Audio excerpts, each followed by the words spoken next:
마찬가지로 귀신 떼는 구슬하게 되면 주변 귀신들에게도 소문이 퍼져 오히려 더 많은 귀신이 붙게 되는 그런 경우일 것이다. 최근에 너무 귀한 목사님 한 분 만났습니다. 아마 여러분들 들으시면 다 아실 거예요. 박애농 목사님.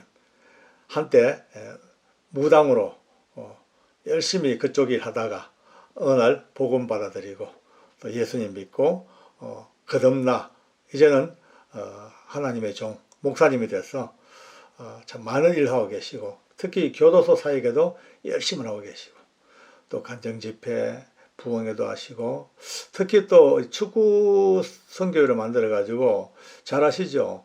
이영표, 기성용 뭐 이런 선수들에게 주님을 전하고 성경 공부하고 그래서 상당히 딱 한 골 넣고 나면은 탁 앉아서 기도하는 그런 멋진 모습을 보셨죠. 아마 그쪽에 큰 열매를 맺었던 분이 우리 박연옥 목사님이십니다. 최근에 만나서 이런저런 영적 이야기를 하다가 제가 참 또한 못 놀란 것이 이분은 참 균형 잡힌 분이다. 왜냐하면은 어느 한쪽만 아니고 양쪽 세계를 다 하니까. 근데 그분하고 얘기하다가 무심코 이제 요즘도 귀신 들려가지고 고생하는 사람이 너무 많은 이야기를 제가 또 상담도 받은 이야기 또 목사님 이야기 하다 보니까 너무 심각한 거예요.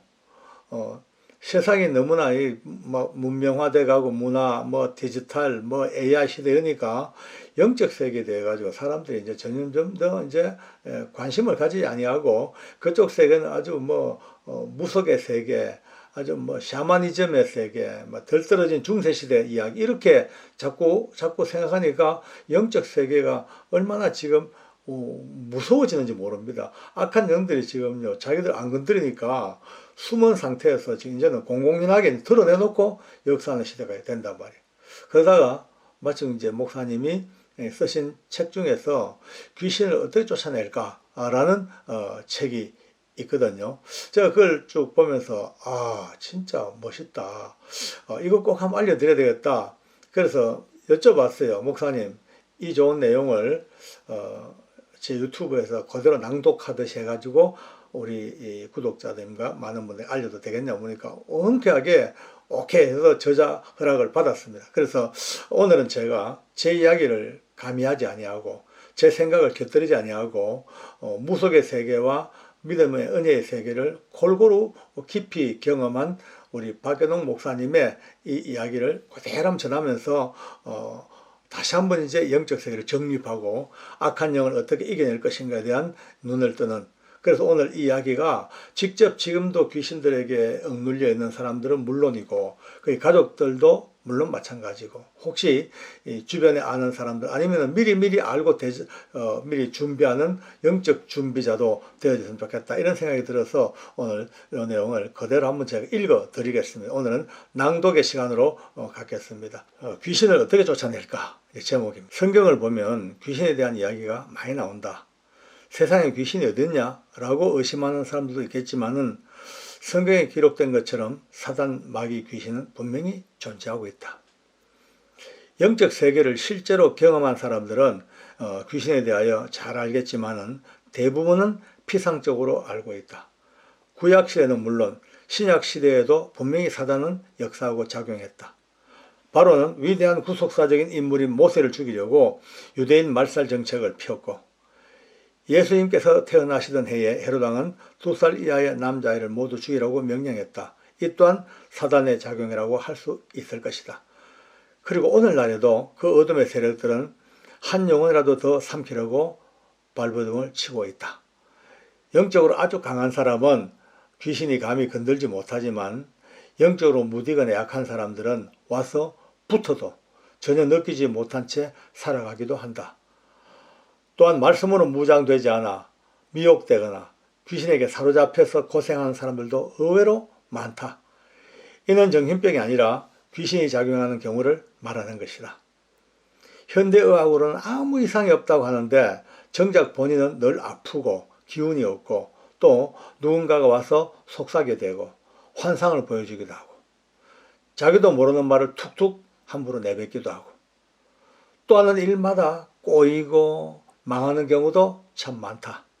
이런 것을 신병 또는 무병이라고도 하는데 귀신이 올 때의 증상은 제각기 다르다. 그래서 무당들을 만신이라고도 한다. 천가지 만가지 방법으로 접근하고 작용한다고 붙인 이름일 것이다. 귀신은 본인에게만 고통을 주는 것이 아니라 가족들에게까지 사고가 나게 하고 사업이 망하게 하는 등 해코지를 한다. 어쨌든 사람의 영혼을 하나하나 빼앗아서 귀신의 세계로 데려가려고 온갖 나쁜 짓 하는 것이 귀신의 존재이다. 이렇게 귀신에게 사로잡혀 영적으로 문제가 생겼을 때에 대응하는 방법은 사람마다 각각 다르다. 일단 처음에는 심각하게 고민한다. 이 병원 저 병원 다니면서 온갖 검사를 다 받아보기도 하고 또 기가 약해서 그런가 싶어서 한약을 지어 먹기도 하고 정신의학과에 가서 상담학 치료도 받아보고 그래도 안 되면 또 목사님과 의논을 해보기도 하고 그 나름대로 또 영적이라는 사람들을 찾아가서 상담을 하기도 한다. 심지어는 남몰래 점을 보러 가기도 한다. 성경 본문에도 귀신 들린 사람들이 많이 나온다. 귀신 들린 사람들은 물론이고 가족들까지 얼마나 고통이 많았겠는가. 평생 이렇게 살아야 하나. 주변에서는 나를 미쳤다고도 하고 어떤 사람은 귀신 들렸다고도 한다. 남들이 뭐라고 하든 몸과 정신이 이상하니 정상적인 사회생활은 당연히 못할 것이다. 물론 결혼도 하기 힘들 것이다. 이렇게 사람 구실도 못하고 평생을 살다가 죽어야 하는 건가? 이렇게 온갖 상념이 깊은 고민에 빠졌을 그때에 그 당시에는 오늘날 같이 이런저런 방법을 찾아보았을 것이다. 신접한 사람도 만나보고 축사 잘하는 사람도 만나보고 술사도 만나보고 그러다가 천신만고 끝에 일단 귀신을 떼어내기도 한다. 하지만 귀신은 그리 호락호락한 존재가 아니다. 일시적으로 떼어낸다 하더라도 거의 대부분 다시 오게 된다. 고래 힘줄보다 더 질기고 나일론보다 더 질기기 때문이다. 그렇다면 오늘날에는 보통 사람들이 어떻게 귀신을 떼어낼까? 어떤 방법이 있을까? 사람들이 가장 먼저 떠올리는 방법은 일단 광고 같은 데서 본 축사한 사람을 찾아가는 것이다. 그렇게 지푸라기도 잡는 심정으로 찾아간 사람들에게 그들은 거의 대부분 다 돈을 요구한다. 그것도 적은 액수가 아니다. 귀신을 완전히 떼어내는 보장도 없이 무조건 500만 원, 1000만 원 요구하는 사람들이 들어 있다. 그러면 먹고 살기 힘든 형편에서라도 어떻게든 이 귀신을 떼어내고 싶은 그 욕망 하나 때문에 빚을 내서라도 축사를 하게 돼 있다. 하지만 거의 대부분 실패로 끝난다. 간혹 목사님도 성도님들도 모르게 은밀히 무당을 찾아가서 구들하는 기독교인들도 있다. 귀신만 떼어내면 이후로 다시는 무당을 찾지 아니하고 오직 예수님만 잘 믿을 것이라고 맹세하며 이번 딱 한 번만이라고 스스로 위안을 삼는다. 하지만 천부당 만부당한 이야기다. 요즘 시세로 귀신을 떼어놓은 굿이나 신굿을 한다면서 요구하는 비용은 대략 2천만 원에서 3천만 원 정도이다. 하지만 이렇게 돈을 쓰는 일은 말 그대로 헛돈 쓰는 것이고 헛수고에 불과하다. 귀신에게 쏘가 넘어가는 일인 것이다. 예를 들어 거지가 부잣집에 밥을 얻으러 왔는데 이번 한 번만 주는 것이 앞으로 절대 오지 마라고 하면 정말 가지 않을까? 절대로 아니다. 밥을 주게 되면 저 부잣집에 가니 맛있는 밥 많이 주더라는 소문이 나서 주변에 있는 거지들까지 다 몰려가기 마련이다. 마찬가지로 귀신 떼는 굿을 하게 되면 주변 귀신들에게도 소문이 퍼져 오히려 더 많은 귀신이 붙게 되는 그런 경우일 것이다. 어떤 사람들은 은사가 있는 이들을 찾아가기도 한다. 물론 은사를 제대로 가지고 인격적으로 잘하는 분도 있지만 대부분은 이상한 방법을 사용한다. 이를테면 안찰기도. 이것은 오래전 강원도에서 어떤 기동원에서부터 시작된 방법이라는데 오늘날에도 편하지 아니하게 여기저기서 많이 하고 있다. 이 방법은 손바닥으로 성도를 계속 때리며 기도하는 것이다. 함께 모인 사람들은 주변에 앉아가지고 찬송가를 부르고 리더격인 한 사람은 계속해서 손바닥으로 계속 안찰에 때린다. 같은 부위를 계속해서 때리니 시퍼렇게 멍이 들면서 얼마나 아프겠는가. 더욱이 짧은 찬송가가 아니고 5절까지 있는 찬송가를 계속 부르면 안찰 받는 사람은 너무 고통스러워서 제발 1절만이라고 소리치기도 한다는 것이다. 귀신을 떼어내려고 찾아간 그 사람은 결국 아픔을 견디지 못해 몸부림을 친다. 그러면 그 리더는 그것이 귀신이 나가는 과정이라며 주변 사람들에게 강제로 붙들게 하고 안찰 기도를 계속한다. 특별히 힘센 장정들 몇 명이 강제로 붙들고 계속하면 사고가 많이 난다. 귀신 들린 사람은 심하게 몸부림을 치다가 갈비뼈가 부러지기도 하고 팔다리가 탈골되기도 하며 정신적으로도 큰 두려움에 붙잡힌다. 또한 눈에 있는 사탄, 귀신을 쫓아낸다고 손가락으로 눈을 눌러서 강박을 터뜨리는 그런 일들도 비일비재하다. 심지어 사람을 죽이는 일까지 심심하게 일어난다. 오래전에 간암에 걸린 사람을 치료한다면서 은사를 가졌다는 사람이 손바닥으로 배를 계속 때리는 바람에 내장출혈로 목숨을 잃은 경우도 있었다. SBS TV 시사 프로그램에 그것이 알고 싶다 해서도 기막힌 사건을 방영한 적이 있다.